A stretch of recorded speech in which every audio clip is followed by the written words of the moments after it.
Hola amigos, buen día. Bienvenidos una vez más a Ciencia y Tecnología para Domis. Yo soy Bernardo Vargas y les agradezco mucho su compañía en uno más de nuestros programas. El día de hoy vamos a hablar de los robots. Como dice mi título, ¿qué rayos es un robot?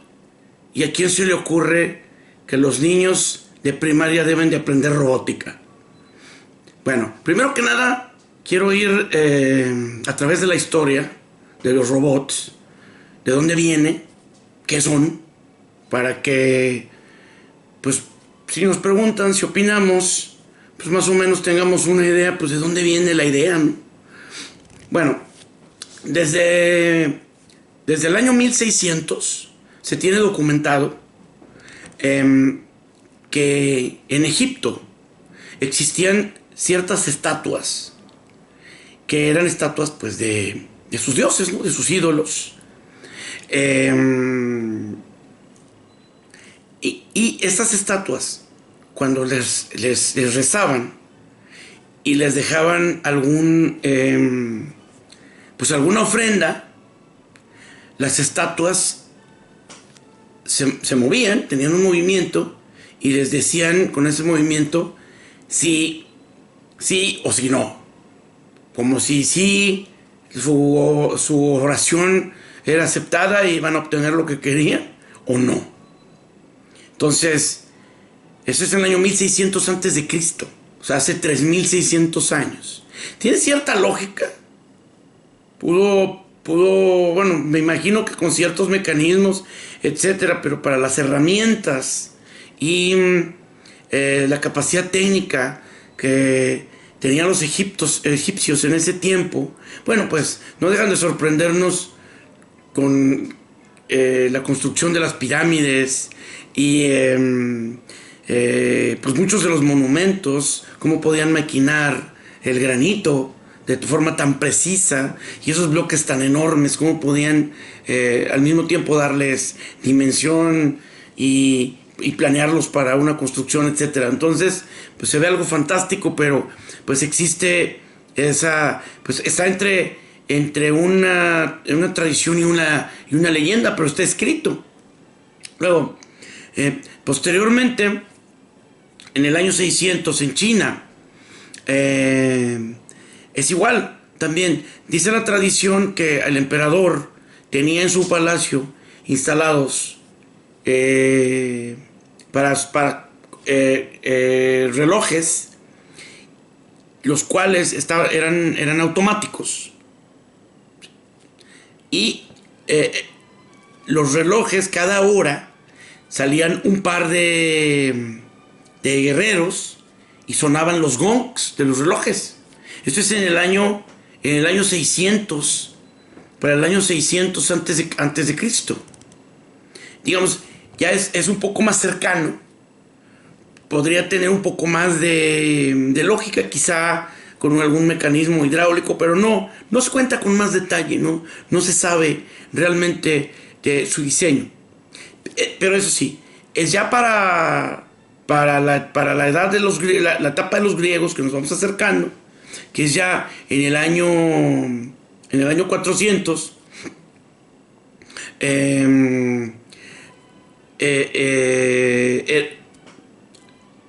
Tácito de Grecia diseñó un ave electromecánica. Por lo menos eso dice la historia, que diseñó una ave electromecánica. Y también se tienen historias de otros inventores griegos que hicieron algunos otros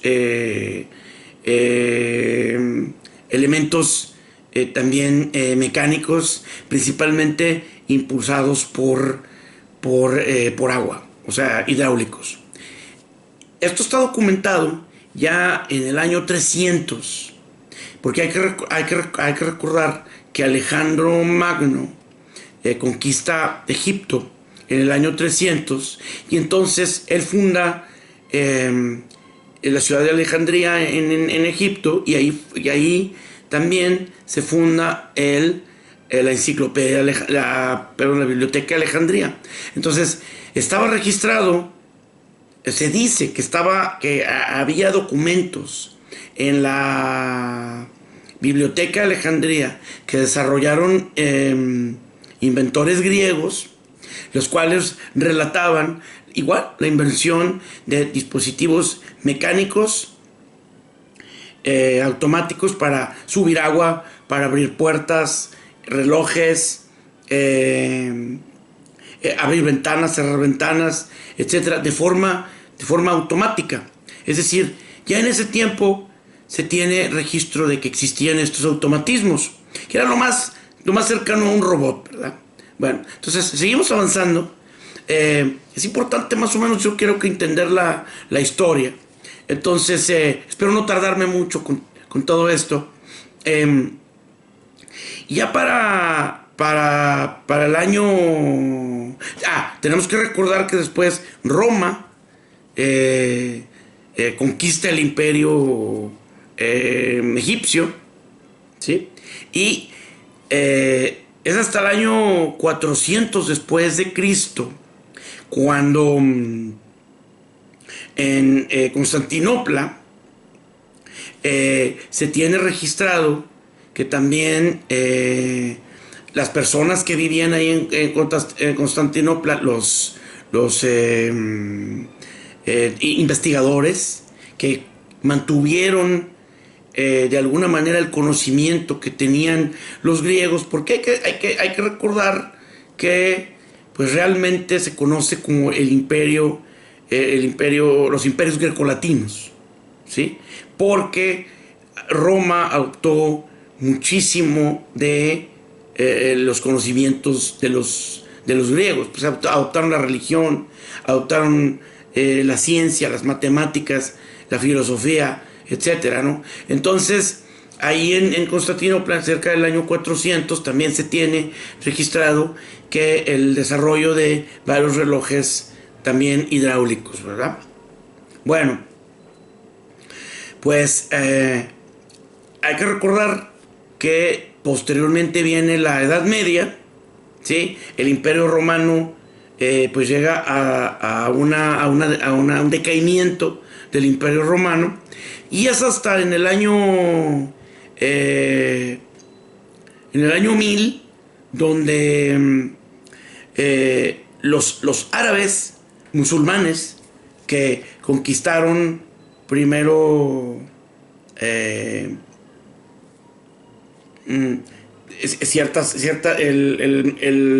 digamos el Medio Oriente, el norte de África, y después llegaron hasta España, y donde ellos fundaron allí el Al-Andalus. Ellos conservaron todos los conocimientos de las matemáticas, la ciencia que heredaron también de los griegos. Entonces también se tiene registro de que ellos también desarrollaron ciertos automatismos, como la apertura de puertas, ¿sí? La dosificación de agua automática, ¿sí? Apretando un botón, ellos tenían agua en sus fuentes, tenían apertura también de puertas, pero unas puertas grandes, así de castillos. Tenían también ciertos mecanismos, digamos como juguetes hasta cierto punto automáticos para divertir a las cortes y maravillar ahí a sus reyes, ¿no? Bueno, hay que recordar que también los árabes toman todo lo que viene siendo el norte de África, y ahí venía el imperio de los fenicios, que estaba ubicado en el norte de África. Entonces, de esa parte también es originario, por ejemplo, Arquímedes. Y en la guerra entre el norte de África y Roma, Arquímedes es un gran... se destaca como un gran inventor. Entonces, por ejemplo, hay inventos que que son, por ejemplo, la apertura de puertas automáticas por medio de la hidráulica. Y también él inventó pues la fuente dispensadora de agua, que después los árabes la toman y la llevan al andaluz, ¿verdad? Pero eso ya viene desde la época de Arquímedes del año 300 también. Entonces, ahí me estoy regresando un poco, pero es que era muy importante decir eso. Igualmente, a épocas recientes, en el año 2010, o posterior al 2010, se descubrió un reloj en el mar Mediterráneo, el cual se dató en el tiempo y por lo menos fue construido en el año 1000 antes de Cristo, pero es un reloj con mecanismos en base en granes, y se puede ver que es perfectamente automático. Entonces, bueno, ya la humanidad tenía un cierto conocimiento, pero entonces, como les decía, viene la etapa de la Edad Media. ¿Y cuál es el siguiente evento importante que tenemos?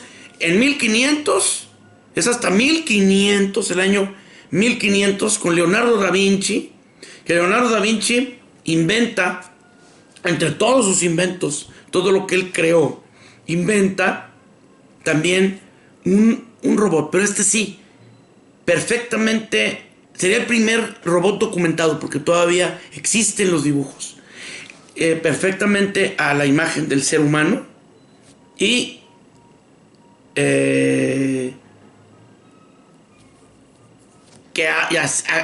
se supone que está diseñado para hacer las mismas actividades de un ser humano, ¿sí? Entonces, ahí vienen los documentados en los inventos de Leonardo da Vinci.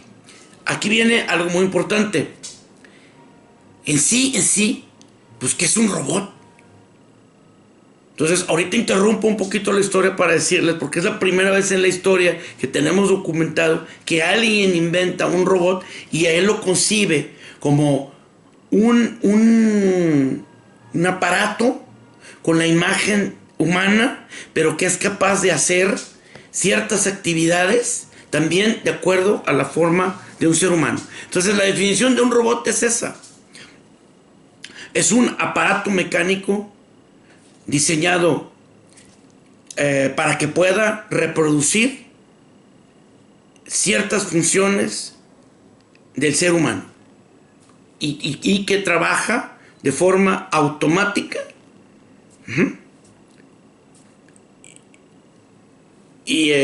Básicamente. Entonces, así, para ponérselo ahorita, ponérselo sencillito, y después vamos a ver otras cosas más complejas, pero básicamente es eso lo que hace un robot, ¿sí? O sea, el concepto de un robot. O sea, hay que recordar que, sobre todo en la época de los griegos y del humanismo, el hombre era lo máximo. El hombre se consideró a sí mismo más grande que Dios.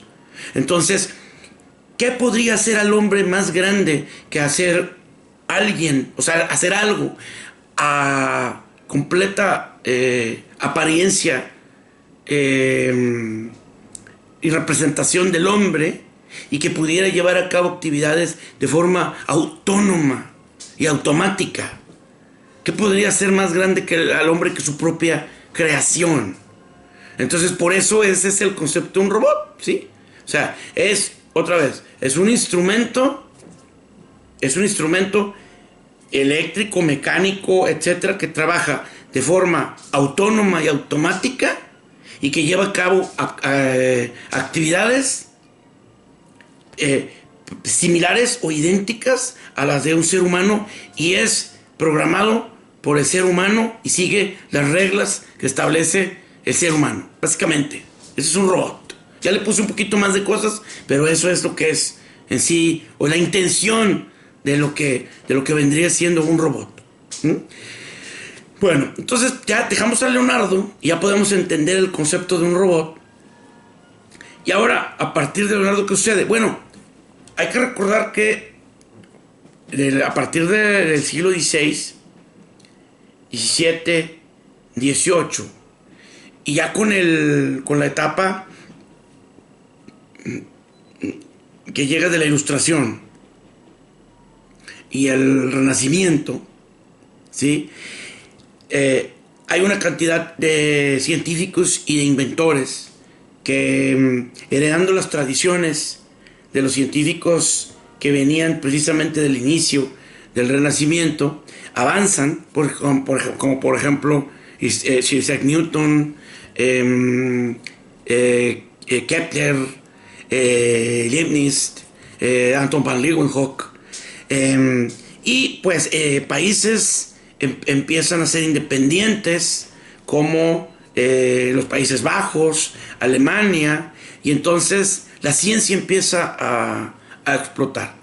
Entonces estos mismos inventores también continúan la tradición y ellos hacen mecanismos para diversión de reyes y nobles. Pues imagínense como si fueran juguetes de cuerda, básicamente estos, y relojes mecánicos. Básicamente esto es lo que se tiene documentado. No sé si algún día han visto los famosos relojes que hay en algunas iglesias europeas pues casi de la Edad Media. Bueno, precisamente de estos años de los que estamos hablando, 1700, 1600, 1700. Entonces es muy famoso el reloj de Praga. El reloj de Praga tiene muchos elementos automáticos, pues que yo estoy seguro que en esos tiempos la gente que los veía por primera vez, pues pensaba que tenían vida. Elementos automáticos quiero decir, muñequitos que se accionan de forma automática cuando el reloj da la hora, pues a ciertas horas, valga la redundancia, y entonces pues es muy interesante verlo. Entonces eso es un ejemplo de lo que hacían los inventores en ese tiempo, pero no era nada que se produjera en serie o que fuera realmente destinado a resolver problemas muy graves de la sociedad. Nada, esto era más bien como para el deleite y pues la hora es importante porque la hora la controlaba la religión católica, ¿verdad? Y el confort, ¿verdad? Entonces, bueno, ya más adelante pues inicia la revolución industrial. Entonces, con el inicio de la revolución industrial, es lógico que la maquinaria que ahora se basa en la máquina de vapor inventada por James Watt se empiezan a aplicar en muchas ramas de la industria, como primero que nada pues los telares, ¿verdad? Es digamos que algo emblemático que tenemos siempre en mente cuando recordamos la revolución industrial. Pero hay muchos otros productos que también se empiezan a fabricar ya de forma industrializada, pero al decir esto de forma industrializada quiere decir que se trabaja con una máquina y que se hacen muchos. Básicamente es el concepto de industrializado. Es una máquina y muchos de los mismos. Bueno, para hacer muchos de los mismos no es mejor que hacerlo automático. Entonces, es en esta etapa, en el siglo XIX, cuando se empiezan a desarrollar muchos automatismos, que al principio son principalmente hidráulicos, con agua, pero también hidráulicos con aceite. Y entonces estos dispositivos mecánicos se ayudan a la máquina a alimentar piezas, ayudan a la máquina a hacer secuencias continuas que a la vez son repetitivas, ¿sí? Entonces viene el boom de la revolución industrial y se empiezan a inventar muchas de estas cosas. Y ahora, ya para el final del siglo XIX, tenemos también la incorporación de la energía eléctrica. Entonces viene la invención de los motores de corriente directa, viene la invención de los relevadores, de los contactores, y con eso ya se pueden diseñar sistemas electromecánicos. Entonces las máquinas todavía se vuelven más rápidas. Y pues ya para finales del siglo XIX tenemos que ya existen fábricas de automóviles. Pues sí, que a lo mejor sacaban 20 coches por día, ¿verdad? Pero, pues imagínense, de iniciar el siglo solo andando a caballo y en carreta, y para iniciar el otro siglo ya contaban con el automóvil, pues realmente fue un crecimiento exponencial el que tuvo la que nos produjo la revolución industrial, y también en muchos productos, y también el cambio social. O sea, se crearon, digamos que se terminaron de consolidar las clases medias, o empezaron a consolidarse las primeras clases medias, y sobre todo las burguesías se consolidaron, las burguesías, ¿sí? Entonces, estamos hablando de los robots. Bueno, ¿cuál es el siguiente evento que tenemos en lo de los robots? El autor, no me acuerdo, se me va el autor del libro. El autor Fritz Lenk. No, perdón.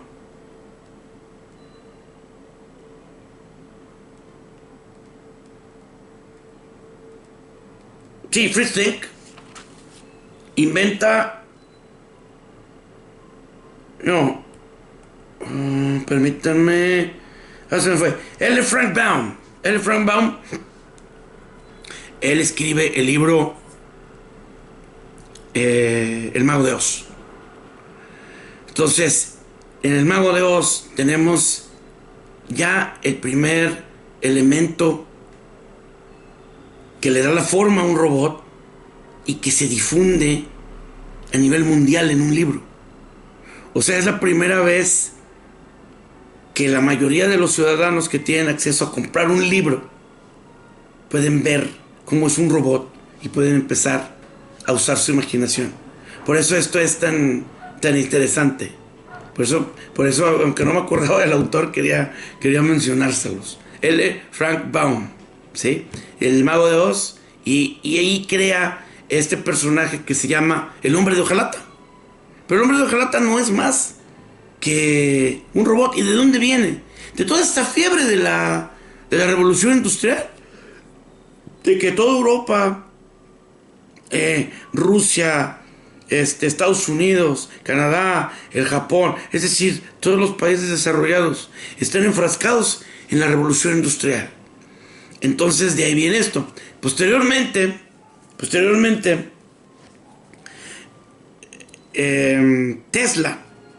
Nikola Tesla, que sabemos que es un gran genio en todo lo que respecta al desarrollo de la ciencia de la electricidad y del electromagnetismo, uno de los genios más grandes que ha habido en la historia de la humanidad. Él inventa maquinaria anfibia y terrestre que se controla de manera automática y por control remoto para el ejército de los Estados Unidos en la Primera Guerra Mundial. Y, o sea, imagínense el avance. Entonces, ese era el tipo de descubrimientos que hacía Tesla. Bueno, desafortunadamente, pues esos inventos se utilizaron y quedaron ahí porque posteriormente Tesla falleció. Y el siguiente evento que tenemos en la cronología de los robots, pues es en 1927, cuando, ahora sí, Fritz Lenk filma la película Metrópoli. Es una película alemana, y si ustedes han visto un video famosísimo de The Queen, utiliza escenas de los robots que aparecen en esta película. ¿Qué tienen? Pues simplemente es un robot con una imagen femenina. Tiene ahí una cantidad de nombres, no me acuerdo de ninguno de ellos, pero es importante porque también es un medio masivo, como es el cine, y llega la imagen del robot a toda la gente. Entonces, eso, ¿qué nos dice? Que la imagen del robot está en los creadores de contenido, en este momento le llamamos, pero son en los creadores de arte, de cultura. ¿Por qué? Porque la sociedad en sí está embebida en esta en estas ideas, tiene estas ilusiones, se difunden por medio de los cómics. Es también Isaac Asimov, en sus libros que se empiezan a publicar en los 30 y los cómics de los 30 traen muchas historias acerca de robots, ¿sí? Pero realmente aquí ya es cuando llega la Segunda Guerra Mundial. Y la Segunda Guerra Mundial, como en muchos campos, la guerra trajo muchos avances. Entonces, uno de ellos fue el invento de Alan Turing, el inglés Alan Turing, que él inventó la máquina para descifrar el código Enigma. De hecho, hay una película muy interesante, se las recomiendo, creo que sí se llama El Código Enigma, es más o menos reciente. Entonces, ¿qué es lo que tiene interesante? Aparte de qué características tiene. La máquina es programable y es completamente digital. Funciona a través de relevadores. Pero es completamente digital y es programable. ¿Por qué tiene que ser programable? Porque lo que tenía el código Enigma es que cada vez podría cambiar. Entonces la máquina se tenía que estar reprogramando para poder descifrar continuamente las nuevas variaciones del código, el código Enigma, ¿sí? Entonces a Alan Turing se le considera también como uno de los padres de las computadoras, punto, uno de los padres de las computadoras. Entonces igualmente los robots y también de la inteligencia artificial. Entonces al mismo tiempo ahí en esa época de la Segunda Guerra Mundial, ya entrados los 50,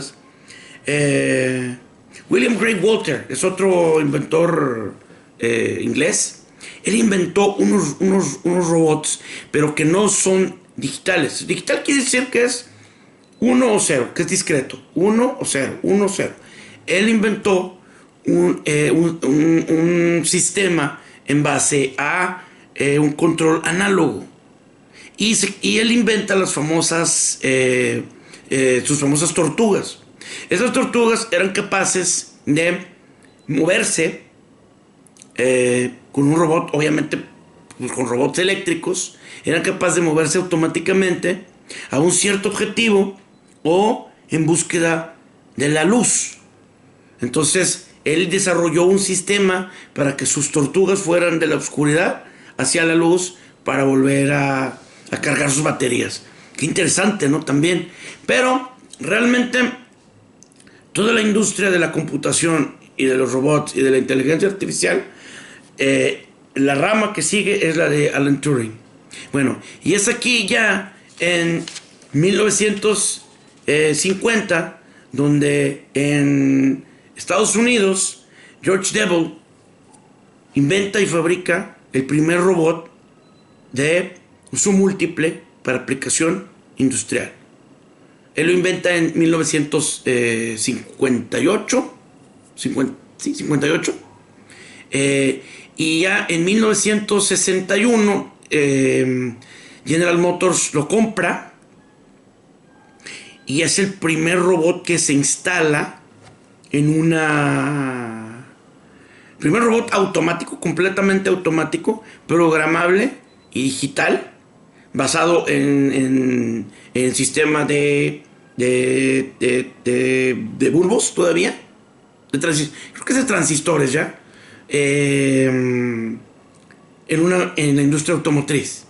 Y entonces, ¿para qué se usa? Pues precisamente es un robot de uso pesado para mover elementos calientes de una fundición.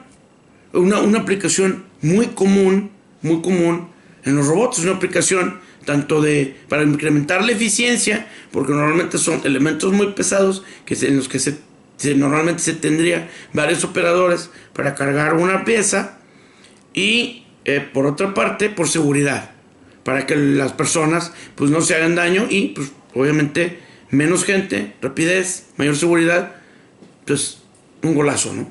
Entonces ese fue el primer robot que se instaló y ahí quedó funcionando, pero al ver el resultado, pues General Motors y en general la industria automotriz se vuelca hacia los robots. Y con el boom automotriz, es decir, el crecimiento de todas las marcas, pues también empieza el crecimiento de la utilización de los robots en la industria automotriz. Entonces ya viene se hace como un matrimonio entre el robot y la industria automotriz, ¿sí? De tal manera que ya para el año 2000 ya había 700,000 robots. Para el año 2000, 700,000 robots en todo el mundo. Hay que pensar que el primer robot fue en el año 1961. Y ya para el 2000, 40 años después, ya había más de 700,000 robots funcionando en todo el mundo, ¿sí? O sea, realmente fue un crecimiento exponencial. Quizá hoy en día, por el crecimiento demográfico, sobre todo lo que nos transmiten las redes sociales, estamos muy acostumbrados a hablar de millones o cientos de millones, ¿sí? Que suceden en un ratito. Pero hay que recordar que esto es un nuevo invento, un invento realmente computacional electromecánico que vino a revolucionar completamente la industria, ¿no? Entonces, de hecho, para el año 2020 ya se contaba con 3 millones de robots instalados en todo el mundo. Entonces, esto es prácticamente un 11% de crecimiento anual, y aún con la pandemia, la estimación es que crezca todavía a un 12% de crecimiento anual. Pero actualmente se tienen 3 millones de robots en todo el mundo. Ahora, cuando yo digo robot, ¿a qué me estoy refiriendo? Bueno, pues miren, yo aquí se los muestro. Esto es lo que ustedes van a ver como yo creo que el 98% de los robots con los que se topen en su vida, ¿sí? O sea, robots de una aplicación práctica que se usen en una industria, etcétera. Este es el tipo de robots que ustedes van a ver. Entonces, por ejemplo, pueden verlos ahí de diferentes tamaños para muy variadas aplicaciones. ¿Sí ve? ¿Sí? Casi hasta Wall-E va a salir aquí, ¿verdad? ¿Sí? Pero vean, esto tan solo es el catálogo de robots, de familias de robots de la marca Fanuc. Como la marca Fanuc, tenemos que hay robots Honda, tenemos que hay robots Mitsubishi, Cincinnati, cada país desarrollado tiene sus propias marcas de robots y son muy buenas. En general se usa el controlador Fanuc. Ese es casi un estándar de la industria. ¿El controlador qué es? Pues es la computadora, y el lenguaje de programación es igual el lenguaje de control numérico Fanuc. Es lo que normalmente se usa para programar casi todos los robots, o existe traducción de un lenguaje al otro, ¿verdad? Ahora, ahí les va. ¿Por qué digo? ¿A quién rayos se le está ocurriendo que los niños tienen que aprender robótica? Eso para mí es una aberración, es una gran tontería, ¿sí? Un niño no puede aprender robótica, porque el sistema robótico es un sistema que es complementario de una celda de automatización. Entonces, primero que nada, o sea, el niño no puede aprender a correr antes de gatear, ¿sí? Entonces, ¿qué quiere decir esto? El robot es una pieza de la celda automática. Entonces, lo primero que tiene que aprender el niño es matemáticas, inglés, y después, si le interesa, o si los papás lo llevan a un tallercito para que empiece a conocer los primeros conceptos de automatización y robótica, muy bien. Pero yo lo que les recomiendo es que le compren un mecano, Cómprenle un Mecano y le gusta, pues cómprenle otro y otro, ¿verdad? A ver por dónde va el niño. Ahora, ya si le gustó y llegó a la secundaria, bueno, pues entonces ahí sí, ya hay escuela técnica para que pueda ir a aprender los principios de robótica. Pero para esto, para poder saber robótica, primero necesitas saber programación. Porque un robot lo vas a programar, ¿sí? Y normalmente tú vas a elegir un robot. Para poder utilizar un robot es una pieza de una máquina, ¿okay? Entonces el robot se elige de acuerdo a la aplicación donde se va a usar. Entonces se elige un robot que ya exista. Después el robot sufre modificaciones, ¿sí? No muchas porque suben el costo. Entonces ya una vez, ahora también entonces el que sabe robótica ya tuvo que poder hacer las modificaciones necesarias. Las modificaciones necesarias son normalmente el herramental, sí, que va a usar el robot. Porque si bien, o sea, si se fijan aquí en la foto, les estoy mostrando, miren. ¿Sí ven? Pues el robot no trae manos, no trae dedos, ¿verdad? Ninguno. Todo eso se tiene que diseñar. Y eso es la parte más difícil. Y luego, pues, programarlo para que haga la secuencia que uno quiere que haga. Entonces, esto no lo va a hacer ni un niño que salga de secundaria, ni uno que tampoco salga de prepa. Un proyecto con un robot de este tipo, cuesta el robot en sí unos $350,000, ¿sí? Y pues ya si el proyecto, pues ya dependiendo de los herramientales, pues puede subir hasta $500,000. Entonces, eso no se lo van a dar a un técnico como responsabilidad, ¿sí? Pero ¿qué sí pueden, qué sí sirve?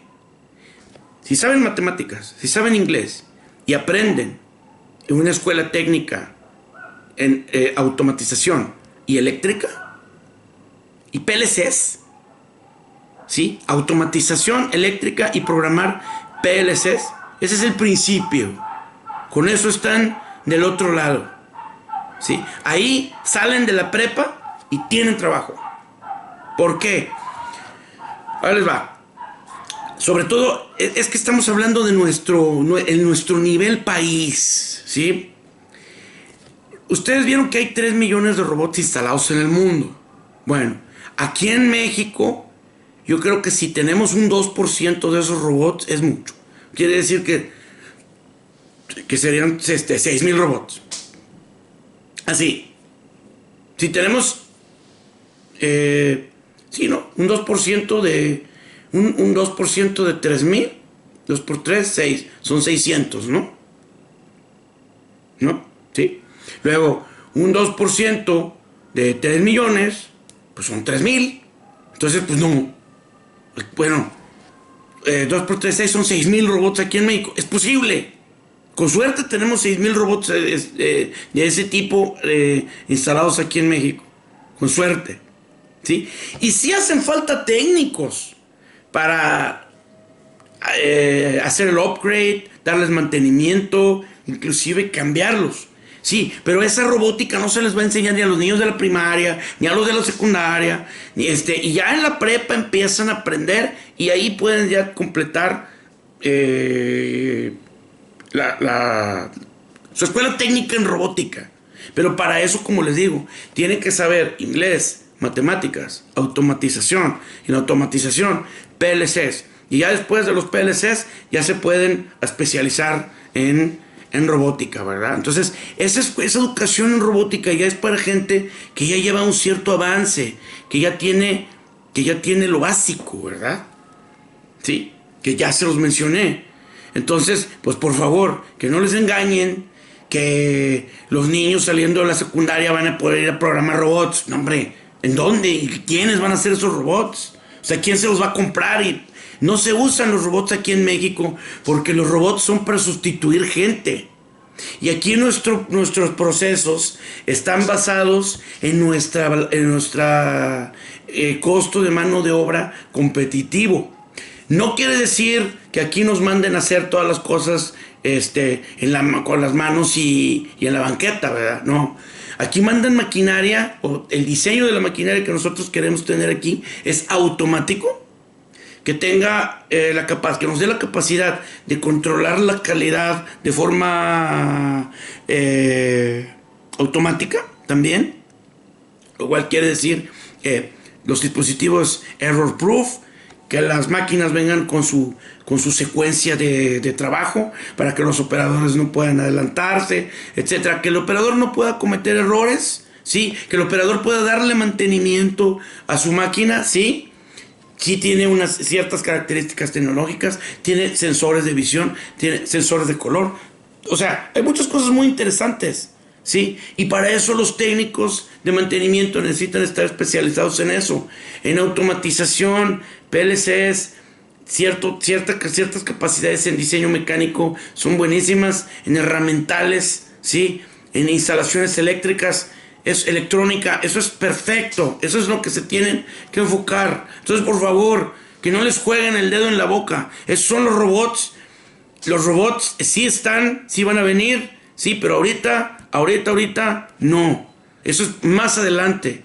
Eso es para el que se quiera realmente meter a robots, tiene que estudiar una ingeniería mejor, sí, para estar bien aplicado y entonces sí, ahí sí poder hacer proyectos, ser un profesional bien educado con todas las herramientas, y ahí sí, las empresas es muy posible que las empresas le deleguen diseñar celdas con robots, ¿sí? Bueno, entonces ya me extendí un poco de tiempo, pero es un tema súper interesante. Yo quería aclarar todas estas cosas. Les agradezco muchísimo. Esto fue Ciencia y Tecnología para Dummies. Mi nombre una vez más es Bernardo Vargas. Que tengan un buen día. Gracias otra vez. Hasta luego.